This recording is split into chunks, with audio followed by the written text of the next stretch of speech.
No, it's all good. It's all good. Yeah, that's fine. It's fine. All right, we're live. It's all good. A few technical difficulties. Hey, this is what happens when you're in a new studio. You know, it takes a couple of weeks to sort out the kinks. It's fine. It is what it is. You'll see a little border around us tonight with some camera settings, which lets the viewers into a bit of the behind the scenes, Jules. Behind the scenes in terms of how we try and set all of this up. We apologise for running a couple of minutes late, but to be fair, I've just been sitting here, so no, that's right. Jordan's been working overtime, not furiously, frantically to try and get this border sorted. I think he's still trying to work it out, or he might be able to sort it out during the stream. If not, it's just disappeared.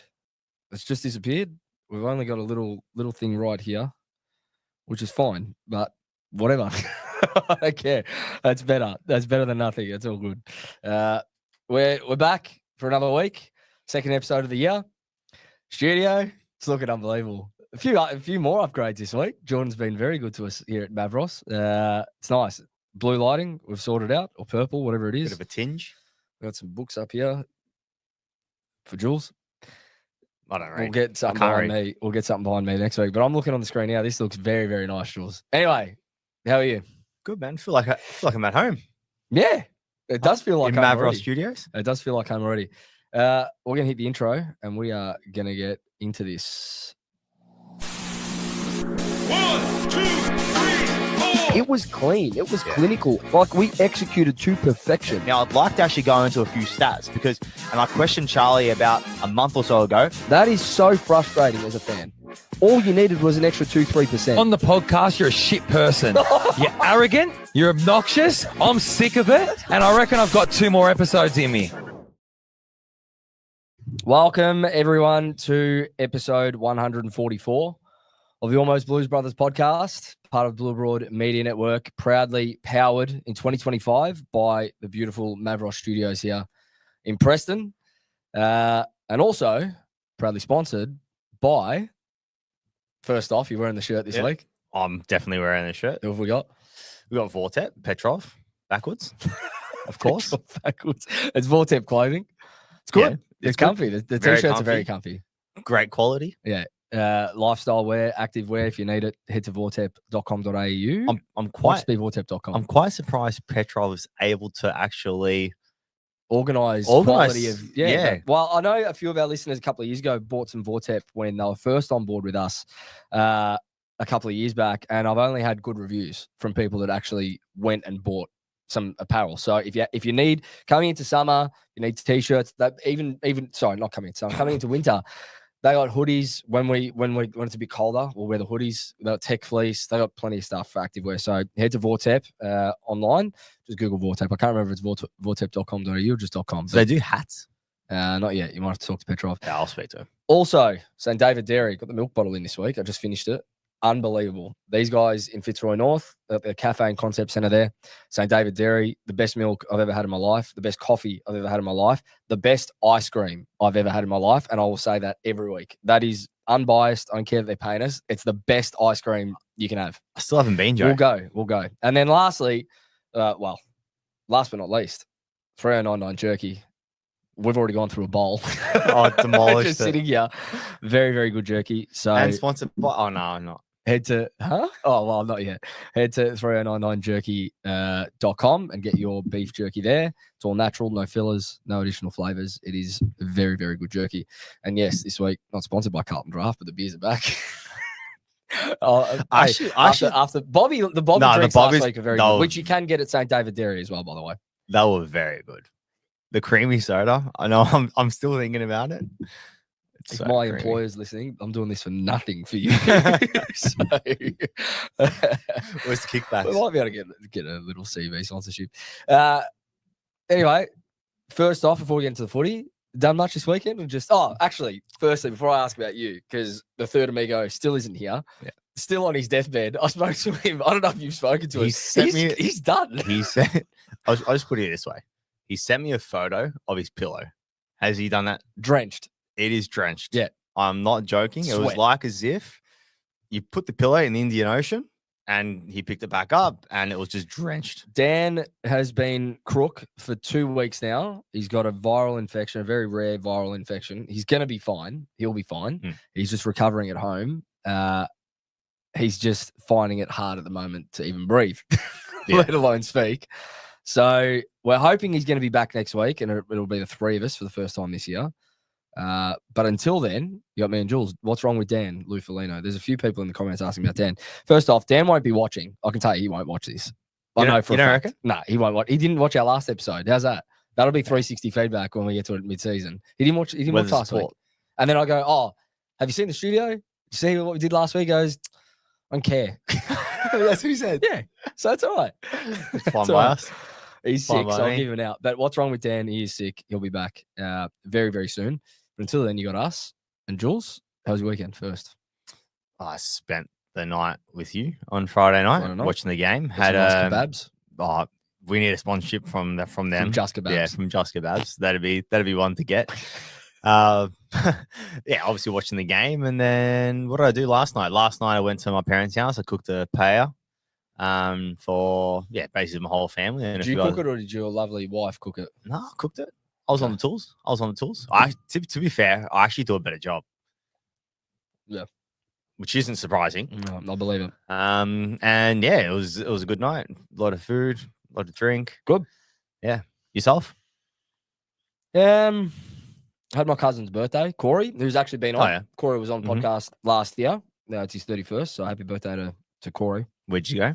We went to a Vietnamese sizzling steak restaurant in Abbotsford last night. Okay. Very, very good. Good. I couldn't tell you the name. It's too hard to pronounce, but very, very good quality meat. Why is it too hard to pronounce? It's just a couple of Vietnamese words that I don't remember right now. That's it. Okay. Why do you think it was too hard to pronounce? There's no assumption. So that was good. And then today I went for a climb. I've gotten into bouldering and rock climbing over the off season, as you can tell. A bit bigger, but it's just something that we do once or twice a week. Me and a couple of mates. Yeah. Went this morning to Boulder Lab in Brunswick. If they're listening, it'd be good to get a sponsorship. But we went there this morning and then went to the Sydney Road Festival this afternoon. Just had a bit of a walk around there. Oh, nice. Which was good. You know, you have too many hobbies. Like, too many hobbies, man. If you don't have hobbies, you just work. Yeah, but you don't work. I do work. I work very hard, but that's why I play hard too. Simple. I don't just work like you. I got other things that are going on in my life. I got to keep myself busy. My missus isn't here. I'm bored. Yeah, that's true. That's true. Well, that's it for the pleasantries. Without any further ado. Oh, let's get in.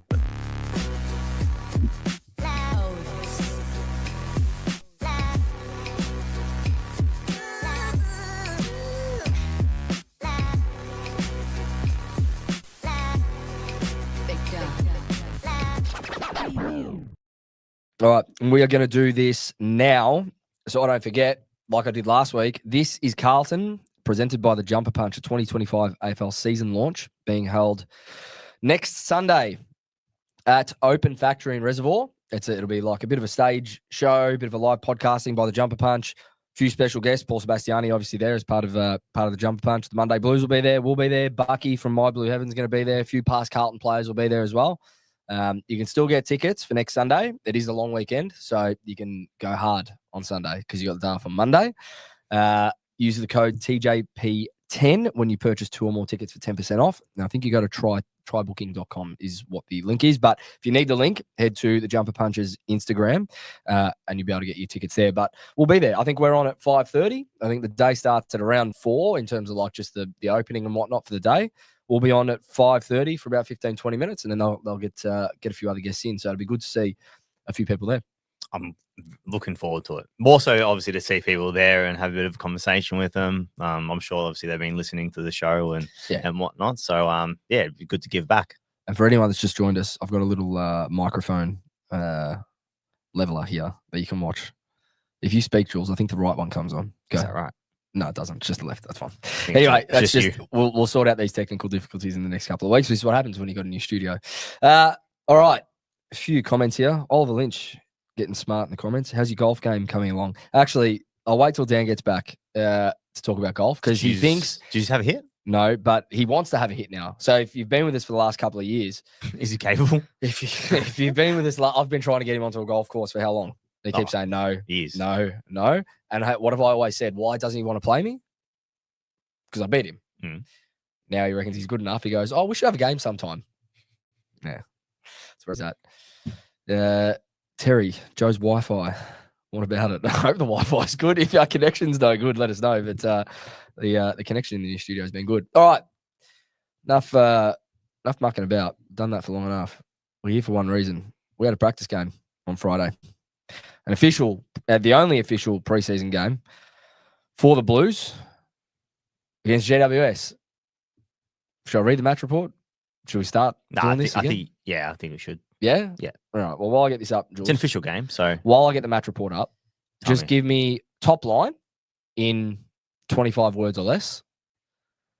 If you were to summarize the performance and what your thoughts on the performance were, what would that be? Keep it short. for the last hit out before the start of the season, I think you could have not gotten too much better, to be honest with you. Couldn't have been better for the last hit out. I agree. Final scores. Greater Western Sydney, 9-12-66. Blues, 58-point winners, 18-16, 124. The goals for the actually, no, who cares about the goals for GWS? Goals for the Blues. We had 1, 2, 3, 4, 5, 6, 7, 8, 9, 10, 11, 12, 13, 14 goal kickers on the day. Motlop, Hewitt, Evans, Doherty, Elijah or Ollie? Who kicked a goal? I think it was Elijah, Fogarty, Cottrell, Sard, McGovern, Williams, Chera, all with a goal each. Mackay kicked 2 early goals. Fantasia chipped in with a couple, and we'll speak about him a fair bit tonight, I think. And Brody Kemp finished with 3 and looked really good. The only injury was McGovern's ankle, but that has been cleared, and he will play in round 1. So got out unscathed. As good a hit out as you'd expect. 4-quarter performance put him to the sword. And my third point, blooded a couple of youngsters that look like, one in particular, could be a bolter for round 1. Yeah, and just on that, I know we're going to speak about Camperralli with a bit more depth, but we did have 9 players under 50 games playing on Friday night. So obviously that's a great achievement amongst 9. 9. Okay. 9 players under 50. So great achievement. But Camperralli, to be fair, like I was speaking to a few people before the game that they were a bit upset that Binns wasn't going to get more of a run or wasn't going to get a run at all. Didn't get a run at all. Didn't get a run. So, but Camperralli obviously took it with both hands. He looks good in terms of his positioning, especially as a winger. You can see that he's a pure wingman. Yeah. And no doubt with the depth that he does keep, it obviously helps our game in terms of the spread, and obviously helps with our ball movement too. You saw Ollie Hollands and even Blake Acres at times sort of get sucked into the contest. Camperralli is not like that. No, he stays wide. He stayed very, very wide all game. And being able to hold that width allowed him to get the uncontested ball that he got all game. I think he had 21 touches in the end or 20 touches. 20 touches, 8 marks, 500 meters gained. And he might have, to be honest, in terms of if we're given votes for players on the day, which we're not, and we're actually not going to do votes this year, I've decided. I think he had the most ranking points. Yeah, and I would say for that he was definitely in the top 2 or 3. Oh, yeah. Easily. Yeah. To be fair, his ball use is going to be what it is. Like he's a first-year rookie, that's fine. But I think the way that he worked up and down the ground, the way that he did keep his width and stayed in space to be able to receive was brilliant. Yeah, I mean, for him, he looked at home. He looked pretty settled. Yeah, he did. Yeah. I feel like as if for him, it's more about the meters gained. Yeah. And his penetration with his kicks inside forward 50 and putting it into a dangerous spot, which he did. But it was the overlap too, his tenacity, his work rate. And I just feel like as if he understands what it means to play for Carlton. And that's another element which we have now with JSOS coming back too. This is what I said to you when we were watching the game. I sort of said, and I'm trying to get his stats up here. It doesn't tell me how many meters gained. Camperralli. Yeah. 500. At 500. There you go. Yeah. It's what we said during the game was this is why these father-sons are so important and why it's kind of hurt us a bit that we haven't had a few come through like some other clubs have in bunches. These kids grow up around the club. They're already comfortable in the environment, right? So to get a kid like that in there, they don't have those first day jitters of walking into essentially a new workplace, right? Like they have grown up within those four walls. They're not in awe. No. And they go in and they do a job. It's what Scott did as their dad. They watched him do it for however many years for us. It was 10 years, 10, 12 years. They've grown up around the change rooms, around these boys. They've been training with this group for the last 2-3 preseasons since they were 16, right? So then come in, you got a preseason game against GWS. Voss says to you, we're going to start you today, have a run.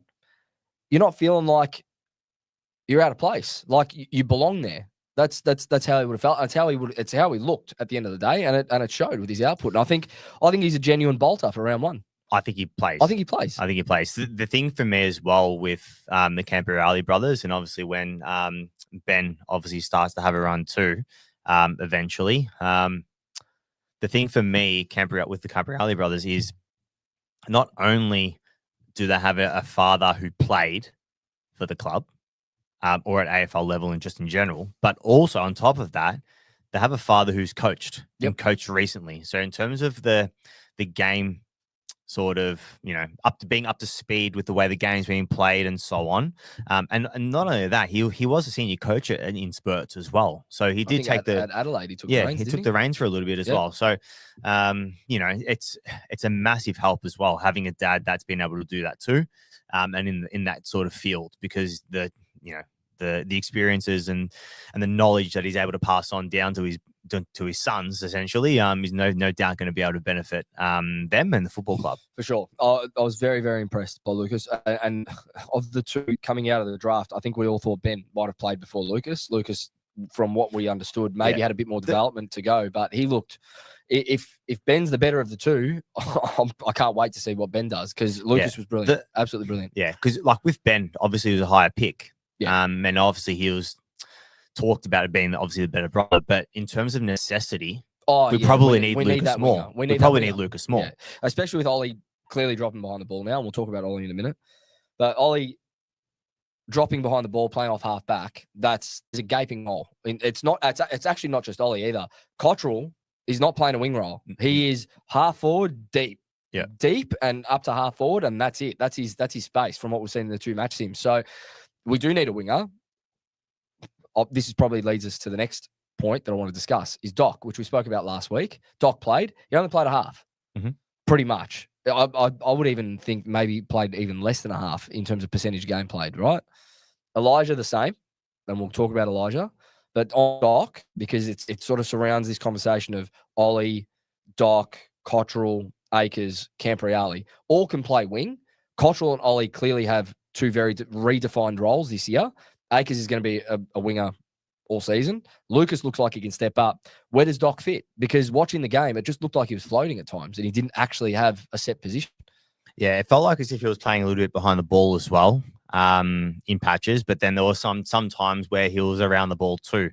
I don't think Doherty, and I remember, I think it was earlier this year or maybe even later last year, where he did have an interview and he basically stated he was going to play a variety of positions, whether it be on ball, wing, half forward, probably half back as well. So I think he'll play, and I think he'll rotate depending on opposition and needs basis, to be fair.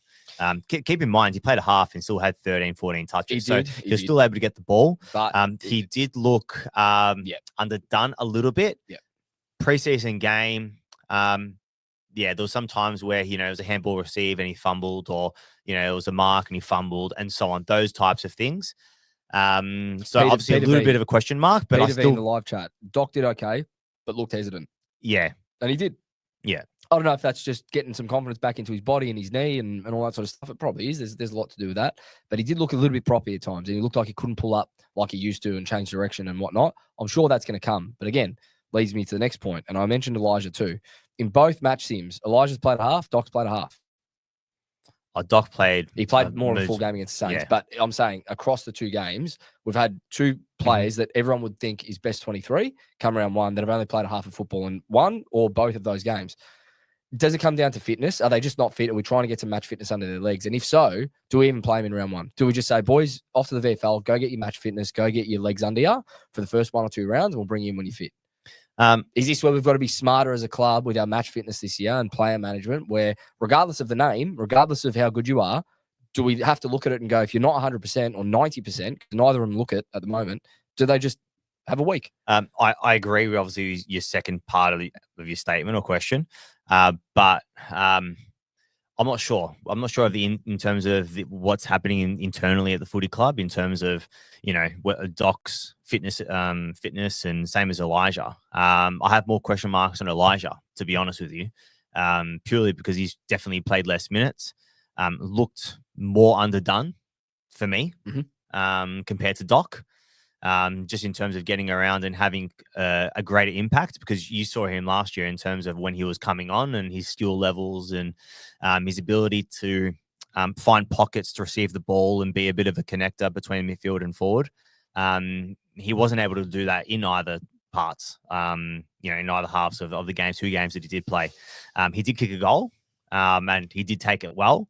But for me, the bigger question mark is on Elijah Hollins, purely because of the talent that he has. And I thought, because I've really thought this year was going to be the year where he sort of, stated himself in the competition, to be fair. And be that player. I think he still will. And that, have 20, kick 1 or 2. I think he still will. And again, take what we're saying with a grain of salt, right? Because it's still a preseason game. Both of them could play round 1. Both of them could absolutely smash it from round 1. Just going based off what we saw, I agree. I think both looked underdone.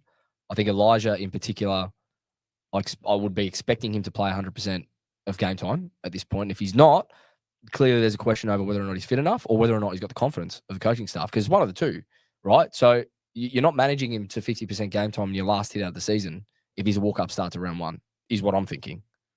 It just doesn't make sense. If you're a walk-up start, you would hope that you're getting as much game time under your belt, like a Cripps, who didn't come, barely came off. He's the one guy that probably, if anyone can earn it, to say Cripps played a half. Harry played half. Cripps played more than a half. No, he played a half. No. He was still on there last quarter. He lined up a full forward that started last quarter. Sure. Yeah. Sure. Comments. Cripps definitely played the majority of that game. Harry came off. Agree, he was managed, and that's fine. But for players like Elijah, who have only just come into the system, I think there's just a bit of a watch and wait there for round 1 for me. Speaking of our forwards mix with Elijah and whatnot, I thought a really good sign, and I think we're going to talk about this for a fair bit here, and I'll let you take this. But for me, if we're looking at the team overall and how we played and our style of play, that was everything that we want to see for 27 weeks this year. Was that high press, everyone committing numbers to pressing and to ensure that they don't break our lines, getting a turnover, off we go. For either from the back half or from the forward half, it was all about put as much pressure on their ball carrier as possible and cut off their lanes. They did it for 4 quarters. Literally, the whole team did it for 4 quarters, and we saw the result. Yeah, I mean, I agree with pretty much all of it. What you just said. Obviously, first quarter was more about the clearance battle. I think it was 10 plus clearances at one stage in the first quarter. GWS, I think we're probably overusing it. They weren't as clean. We were able to punish him to get turning over the ball. But I think the turnovers were more forward of center, to be fair. And that's great because for me, in terms of how I've been trying to understand the game as well, in terms of how I would like to see the team play, is you want to turn the ball as higher up the park as possible because you're closer to goal. It's 1 or 2 possessions before you have a shot at goal. So I think that forward pressure game, repeat entries and so on. And Voss has mentioned it for the last year or 2 in terms of how that's how we want to play. The only question mark question mark because we haven't quite seen it yet, is whether we're going to be able to get the transition game going from D50 to forward 50 when we are under the pump. Because in the second quarter, we were able to sort of, what's the word I'm looking for? We're able to negate them. Okay. Yep. They still kick 4 or 5, but I think we kick 3 or 4, something like that in the second quarter. There was long periods of time we were able to negate them in the forward 50 and maybe lucky to conceded only 4 or 5 goals. But in saying that, we weren't really able to transition cleanly out the D50 as soon as possible. I thought it was better than what we've seen. I think we negated them. I don't think we turned over the ball and went from forward 50 easy during the second quarter. I don't think that happened. During the second quarter, yes, I agree. Not the whole sorry, game. I'm talking second quarter. I missed that. During Yes, that during that period, we struggled to do that. And obviously, there's going to be times in a season, times in games where we're going to be under the pump like that. Yeah. I think the second quarter was the only quarter that they won. The GWS won for the game. Yeah. And they only won it by, I think it was a kick or a kick and a half, right? Yeah. And I want to talk about the second quarter here because you bring up a good point. When we were watching it, you and I were both kind of thinking, all right, this is where in the past we've seen this Carlton team just sort of drop the ball completely, and we'll cop 5 or 6. We'll go away from whatever the game plan should be, and just try and not.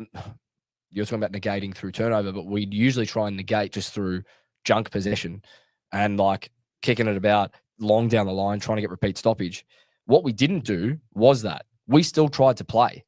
The most exciting part of that second quarter for me clearly wasn't our ability to score because they shut us down from that aspect, but it was about the fact that we absorbed so much pressure and we didn't let them get on a run. If we can do that, because throughout every week this year, every game that we play, regardless of the opposition, there's going to be times where the oppo is going to get on top. They're going to have their 20, 30 minutes, right? Or 15, 20 minutes throughout a game. GWS had there.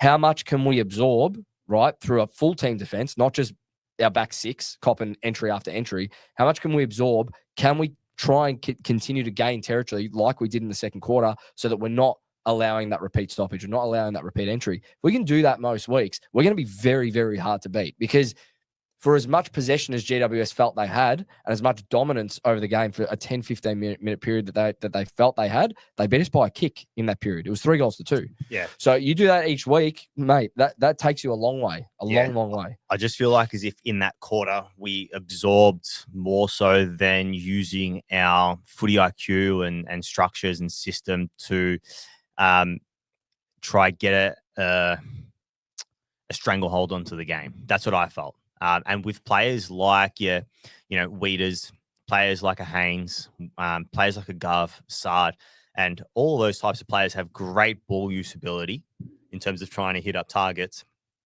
And you got H or TDK, down the line if need. I just feel like as if we didn't have polish in that 10, 15 minutes. And that's what I saw. And that's what I observed. But in saying that, you even add JSOS as well in regards to that in terms of his ball use. And boy, did he have a game. Well, if we want to talk about our backs, go for it. I thought there was a question mark over whether or not we could play 4 talls, and we saw it, and it worked.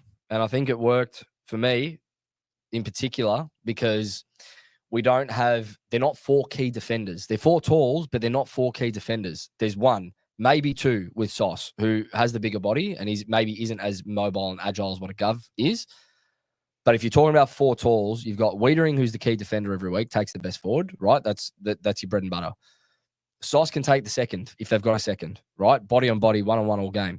The other 2 just play off each other. If you've got a third, Gov's got the leg speed to be able to go with a smaller sort of general forward type. But if Haynes can lock that player down, Gov peels off and he becomes the interceptor. Or if we come up against a forward line that's not so tall, and we only need 1 key defender in Wiedering to lock down their key forward, the other 3 can play off each other. 2 can hold their zone. 1 can peel off and intercept. And we saw it work perfectly, literally perfectly for 4 quarters. There were times when Nick Haynes was able to get off the leash a little bit and roam and really read the play and try to intercept. There were times when Silvani did it, times where Gov did it, where he was able to roam further up with that press that the whole team was trying to put on higher up the ground, took that hanger on the wing. It looks like as long as we can keep that cohesion between the 4 of them, we don't need to worry about having a tall back line because they look as mobile as any other back line that I've seen. Yeah, I just feel like as if they all have attributes that work well together. You add in Cowan as well. I mean, he's not that short either.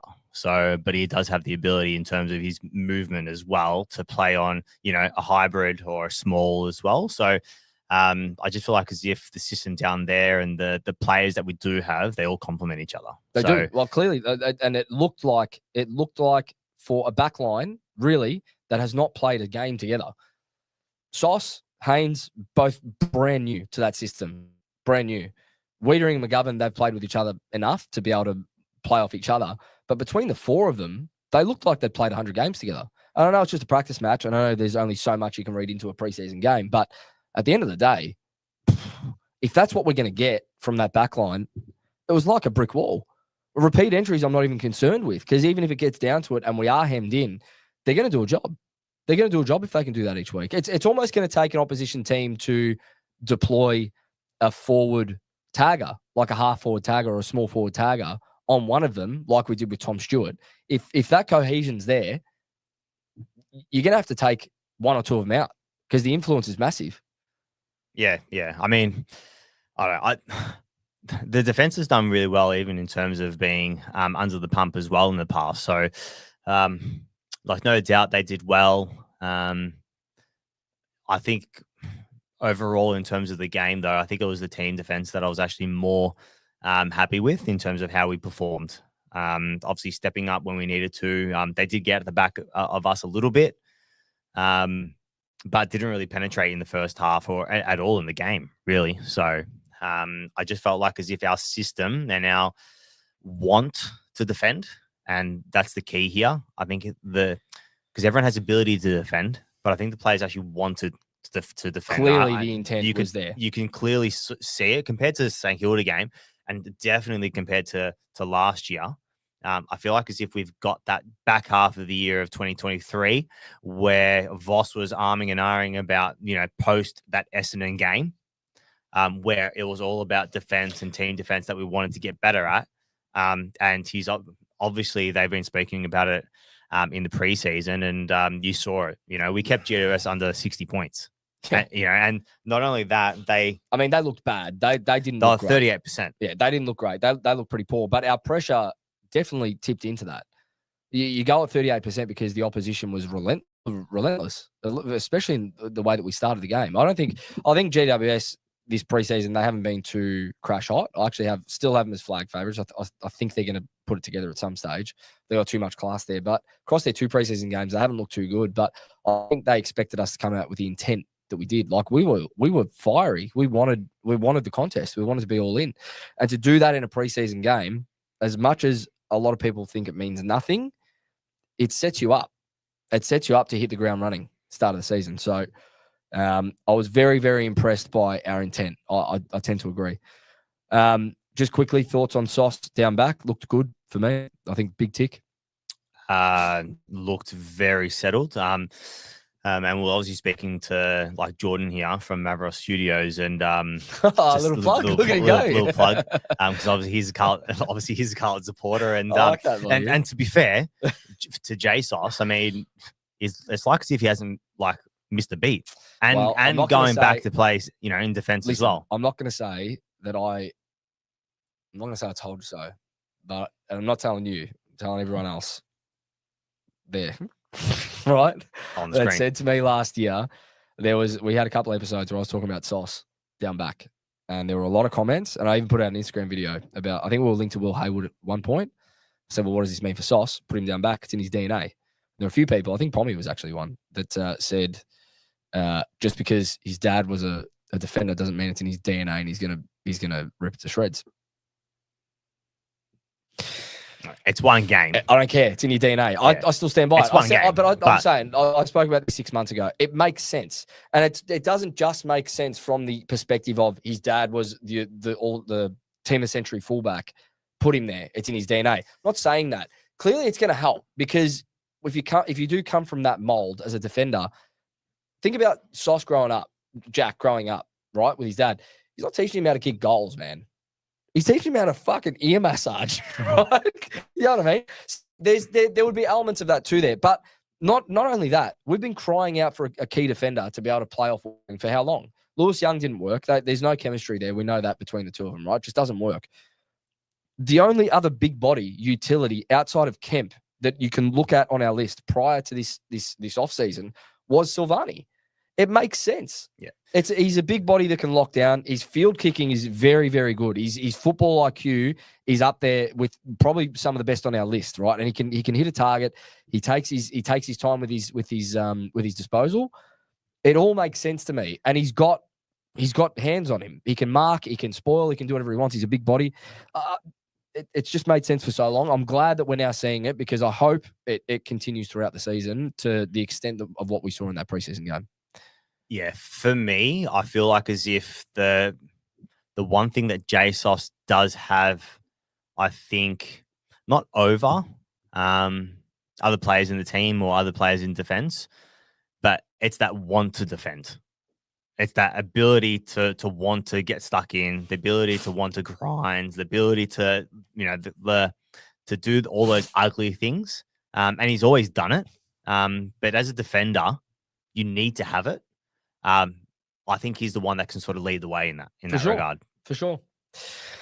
Well, you mentioned Voss just before very briefly, but there was a report by Cal Toomey, which I think we saw across the course of the game. I didn't really pay too much attention to it, but I can't remember actually seeing him on the touchline. The report was that he's reverting back to the box to coach for this season, where typically over the last couple of years we've seen Voss on the touchline. He's there as that voice when they come off, when they go on, giving instruction face to face. And Ash Hansen and the other assistant coaches have been the one in the box that have tactically tried to set us up. Now, I've liked that from Voss over the last couple of years. I'm not going to lie. I do like that he's a leader among men, that we all understand that, and that as you're coming off the ground, you got to face him, right? And I get that. However, I actually like this move more if this is what we're going to be doing, because as head coach, regardless of whether you're a better people person than a tactical or than a tactician, regardless of that, as head coach, you still need to be able to see the game. And from the touchline, it's not like in soccer, in the round ball, where you can stay on the touchline. The furthest the ball is ever going to be from you is 40, 50 meters away. Ball could be 100, 120 meters from you at any point on the touchline. You can't see what's going on across the field from there.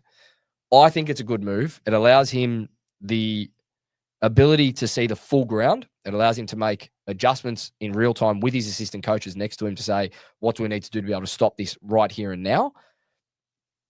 We'll see how it pans out throughout the season. I'm sure we'll see him on the touchline at times. It's not going to be something that just happens week in, week out. But I think it's a better move long term. Yeah, for me, I don't mind either way.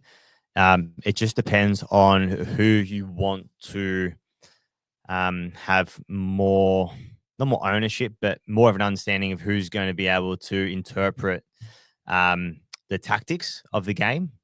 Sometimes that isn't your head coach. People think that. Sometimes it's not. But in saying that, I don't know if Voss is a tactician. It's always been a question mark. Yeah, it's always been the question mark, obviously in the media and by reports. So I'm not too sure. All I know is well, we sort of got to take into the consideration that Newman's going to be on the touchline too now. Yep. So, he's going to be able to give that feedback as well to the players firsthand. So there's a few elements there as well that we've got to take into account. Agree. I've got here in my notes as well, just a couple more on the tactical side of things and what I saw.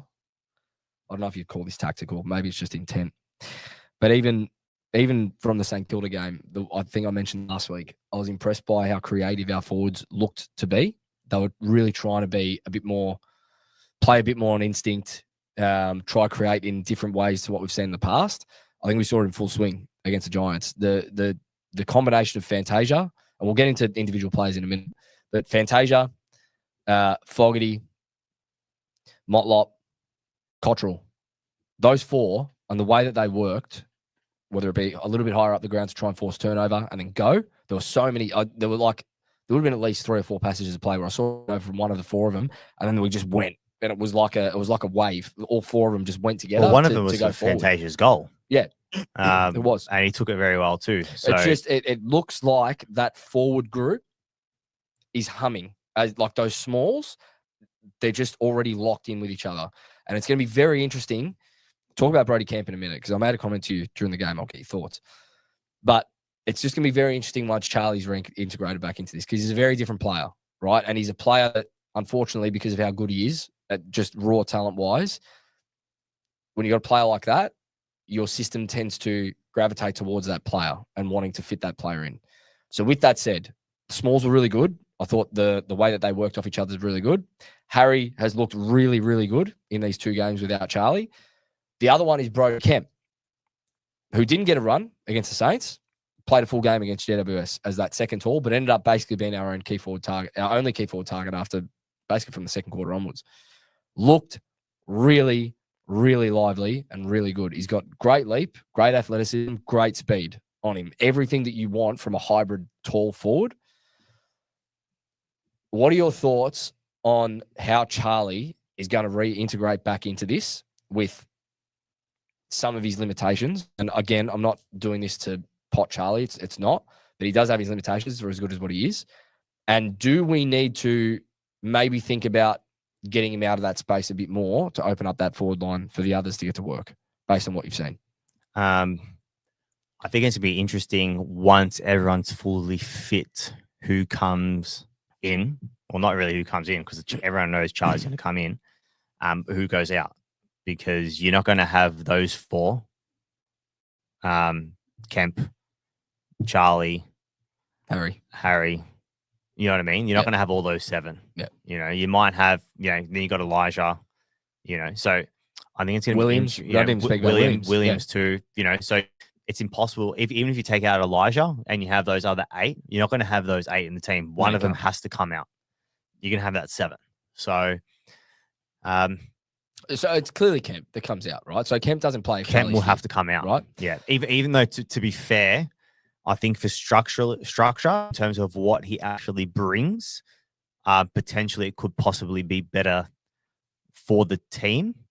The only way I feel like as if it would be beneficial for Kemp to go out is when Harry plays deeper. And I think Charlie should go higher up the ground for that person that kicks inside forward 50. And he also has that better aerobic capacity to get around the ground. And I just think if Harry's going to be that second ruck too, I think he sort of not deserves a rest, but I think he needs to rest if he's going to be that person that plays the second ruck and runs around the ground, competes in the ruck and so on as well. So I just think in terms of the dynamics of the forward line and the team, I could see that happening. I reckon Harry will play deeper. Well, Shane Matthews reckons when Charlie's back, he thinks the forward half could look like a half forward line of Fogarty, Curnow, Cotters, full forward line of Motlop, Mackay, Kemp, and then you got Fantasia and Williams that rotate off the bench. There's 8. So it could potentially work. The only issue with that is, Shane, is that you got TDK, who will rest forward, right? He's not purely going to be sitting on the bench when he's not rucking. There will be times where he'll have to rest forward. So what happens if you've then got a forward line at times of Charlie, TDK, Kemp, and Harry? If Silvani's doing some pinch hit in the ruck or Cripps is doing some pinch hit in the ruck, as we've seen in the past. Sure, Harry might pinch hit at times and give TDK some relief to sit a little bit deeper, but you just don't want to have a forward line of 4 talls like that. I think that's when it starts to get clogged. A little bit different to the back line. I think we can have 4 talls in the back with the way that they're working off of each other. I don't think 4 talls can ever work off each other in a forward line. Forward line, it's tricky because you need to be able to, once the ball hits the deck, you need to be able to apply pressure and you need to be able to stop the other team's spread. So you saw against GWS who were able to do that because usually they just, you know that orange tsunami off the halfback flank and they just run and gun. Yeah. They weren't able to do that because of the likes of Fogarty, that's right. Cotters, 100%. Kemp's pretty it was explosive. Almost like, just Harry speaking about that again and how we stopped GWS, not to stop your train of thought, but it was like there was a first line, right, which was our half forwards, our smalls and half forwards. The second line that stepped up for the press was our midfielders, essentially, was the likes of a Chera, Akers, Lucas Camperralli. They were there trying to really block off that if they did get past our first line. And then there was a third line of our halfbackers and midfielders working together. Only once GWS broke that third line of our press, did they have a paddock of space. And we saw it a couple of times. That is the danger of playing that game with a high press, right? Is that if teams can work through you, you're going to be super exposed out back. However, I think it works for us because we've got so much confidence in what is in our back six to sit deep on these key forwards. I don't think a Wiedering, a McGovern, and a Haynes are going to be too scared if we're committing to a press, the ball comes out, and they won't be able to work out what to do positionally to be able to still try and impact an inside 50 entry if we get completely broken down.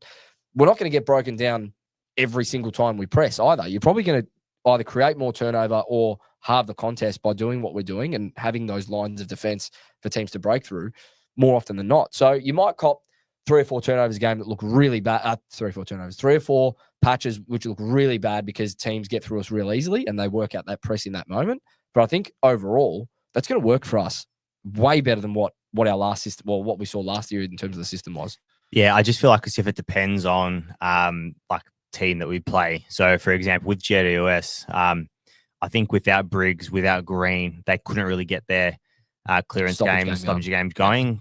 They did get it going a little bit in the second quarter. But yeah, I think because of that, they did find it difficult to sort of get the ball moving forward. And I think with us knowing how they play in terms of that orange tsunami, we knew that they were going to over possess the footy and sort of play that, that Harlem Globetrotters type game. So as long as you do have the intent to apply pressure and early as possible, they will turn the ball over, and you saw it. So I think we've just got to commit to it. I think the team just has to continue to commit to that style of play. It'll take time. It'll take time for us to really work it out and do it consistently, but it is going to create so much more opportunity for us, not just to score, but to defend more effectively across the ground. It will. I think it'll be more team depending on who we play. Yeah, of course. Because, you can't play like that. And obviously personnel that we have in our team too. You've still got to go to your game plan each week, right? Like regardless of the team that you play, you still have to have your fundamentals. And if part of our fundamentals are applying pressure at every line that we can, I still think that's a better way to play than trying to tinker too much. Oh, we'll sit deep this week in what you call in soccer like a low block and we'll try and counter. Like for me, I'd rather us just go out there and have teams defend against us and teams play to the way that we play. I think we're at that point in our evolution as a football club, and with the list that we've got and the intent that we're clearly showing, that we can start asking questions of opposition of us rather than us having to go in and go, what do we need to do to set up for GWS? What do we need to do to set up for Collingwood? Like, let them look at us and let them analyze us to go, how are we going to stop this flood or this press or whatever it is that Carlton is setting up across the season? Yeah, I feel like as if most teams will have their clear identity in terms of the way they want to play. But in saying that, the best teams know how to play different brands of football depending on who they come up with, because you don't know what different teams are going to bring to you. So the best teams are able to go different and go through different avenues in terms of, going a transition game from D50 because they're not winning the clearances. If you're winning the clearances, all right, all good. But are you able to keep the ball inside forward 50? Yeah, with repeat entries. Are you able to stop them from, if you're playing a team that's able to go to D50 from D50 to forward 50 relatively easy?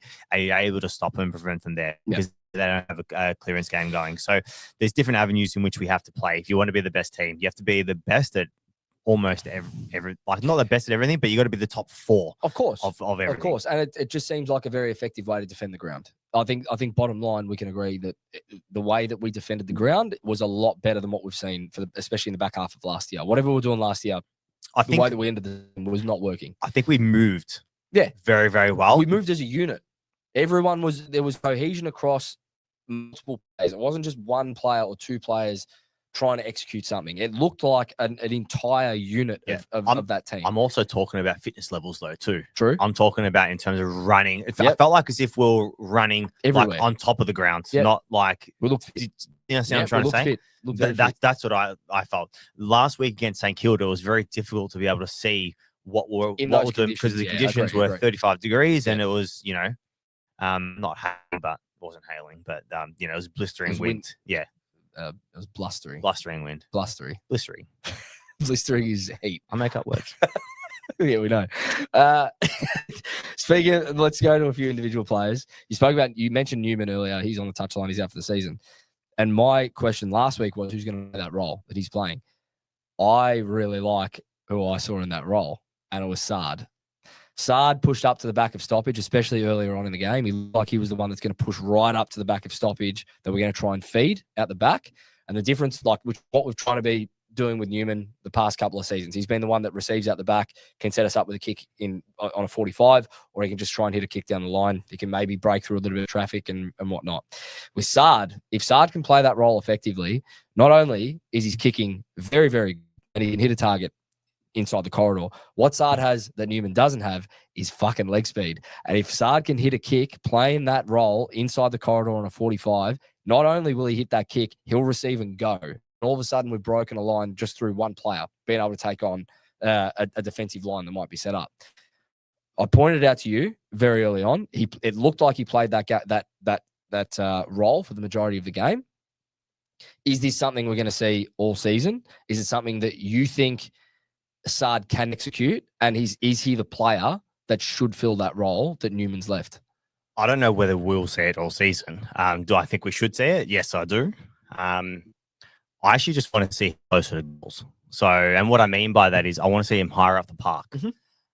Just because I prefer him kicking the ball inside forward 50. If this was the role, that would get him that. Yeah, he still needs to play in the back six. Yeah, obviously. No, of course, yeah. But I'm talking about in terms of being up and around the contest, and if you can get closer to our forward 50, in terms of trying to get those and try find avenues inside forward 50 to hit a target, and even kick a goal himself from around the 50, which he does have that ability. No doubt that he's going to be able to play a key role for sure. I even think Cowan can sort of play that role, but I'd prefer to see him just be that D50 defender first and foremost. Cowan, yeah, first and foremost.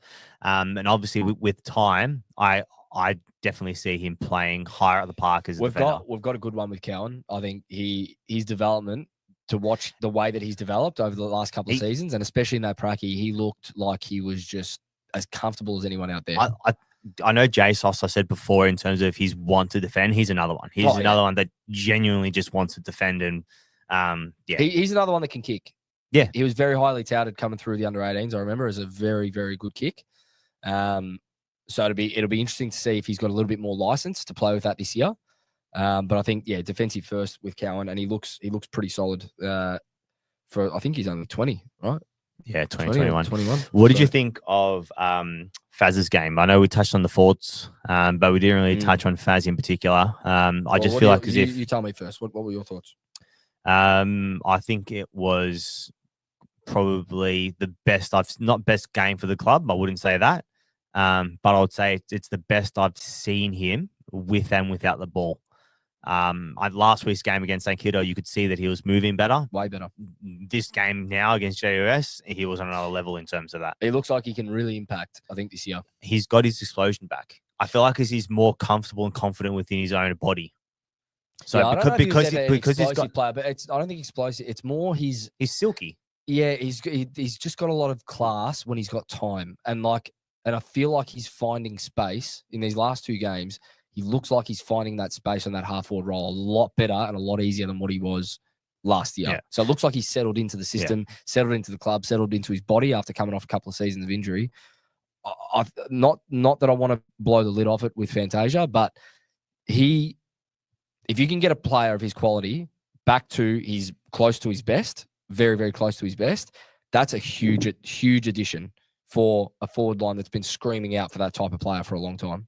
Well, you add him and then you add Motts, depending on what he does. I think he was better against Saints in terms of his output, like with ball. Yep. But in saying that, I think Motts done very, very well defensively in terms of shutting down. I don't think he put a step wrong. He didn't.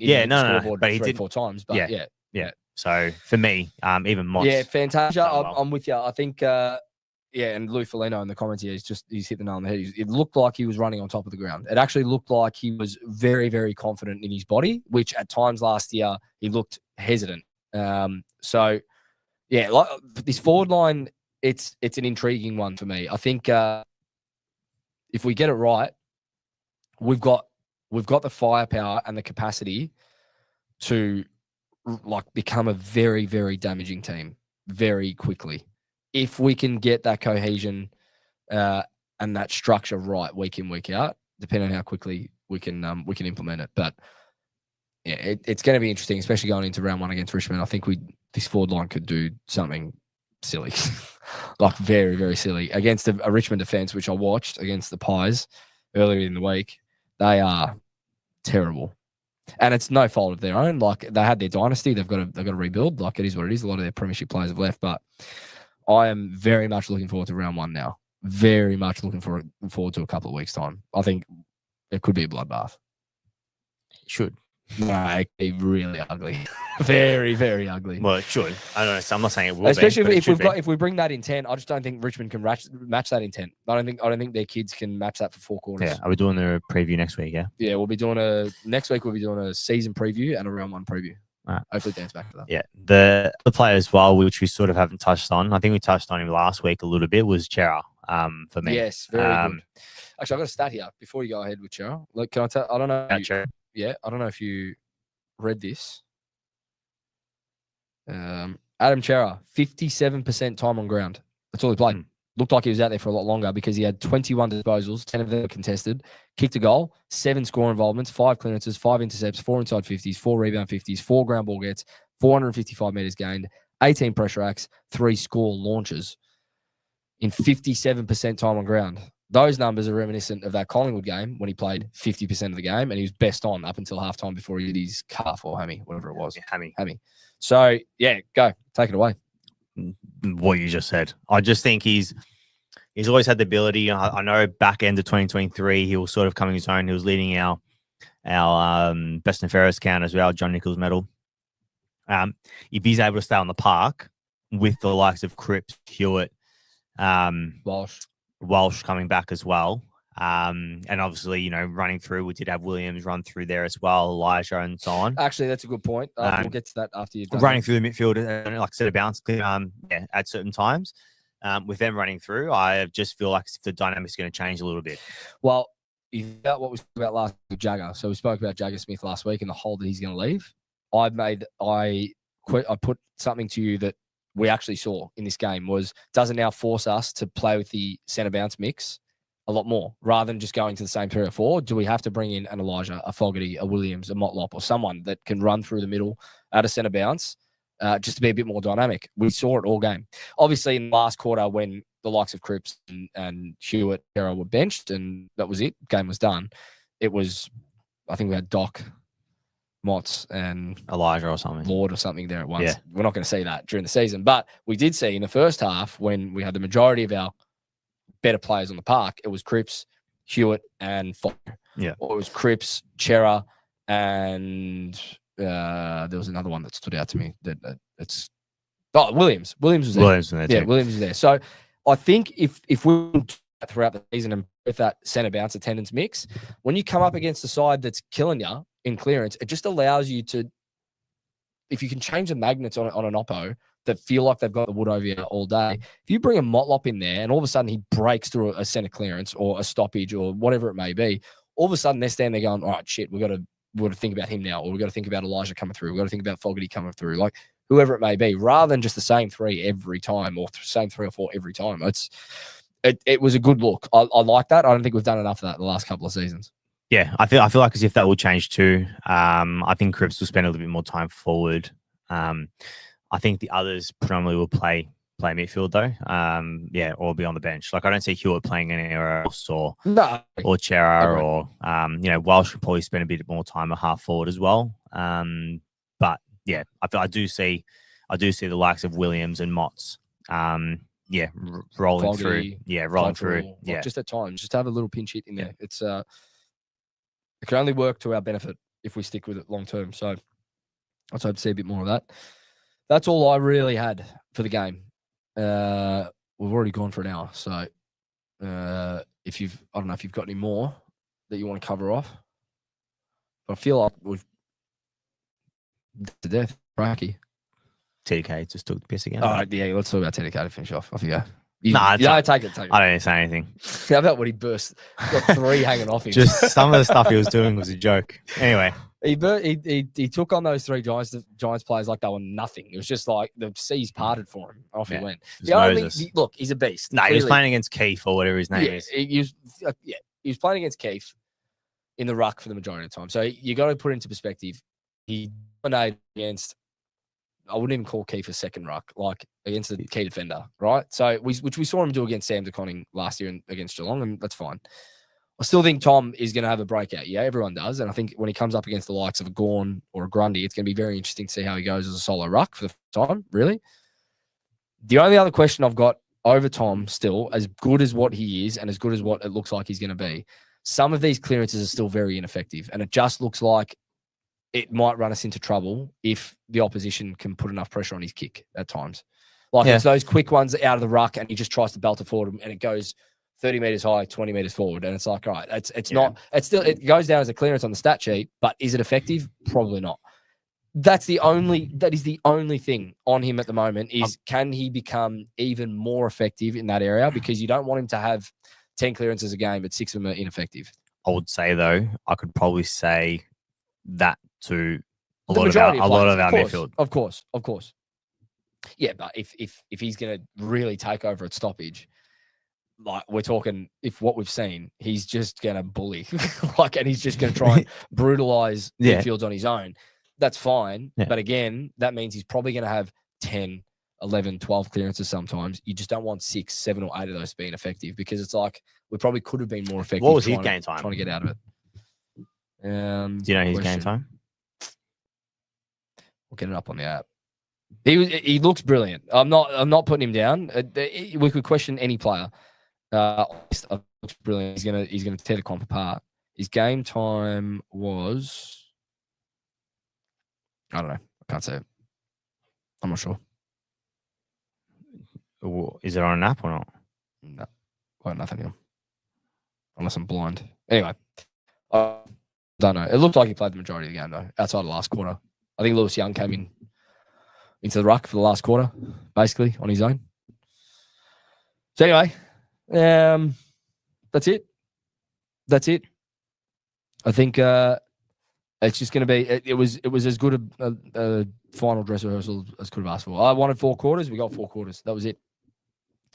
So if we look that good in the season, for the majority of the season, we're going to be very hard to beat. I'll say that right now. I don't know if we're going to get that week in, week out. We'll have lulls where it might be a 2 or 3 week, 4 week patch where we sort of drop off. That's inevitable, I think, for every team. Every team goes through it, and I'm not going to throw the baby out with the bathwater if it's only a 3 or 4 week patch. But if we can do that for 18 to 22 weeks this year, it's going to be very, very hard to beat.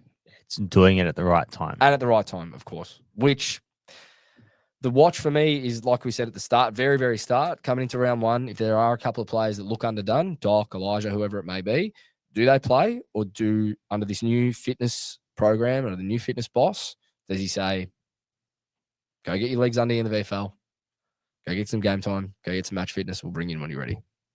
We'll see. I hope that's the case because it's not something that we've seen. We haven't been very effective at player management at all. Yeah, still a couple of questions. But at the moment, for a practice game, looked as good as what we probably could have. That's it.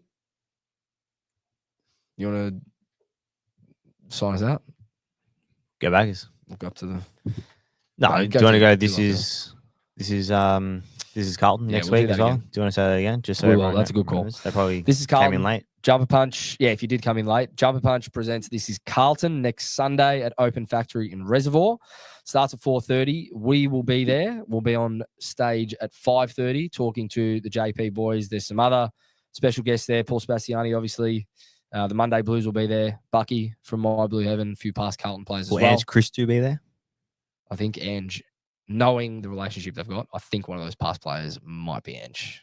Yeah. But yes, get down there. I think it's trybooking.com. Just head to the Jumper Punches Instagram for the link to get your tickets. TJP10 for 10% off if you buy 2 or more.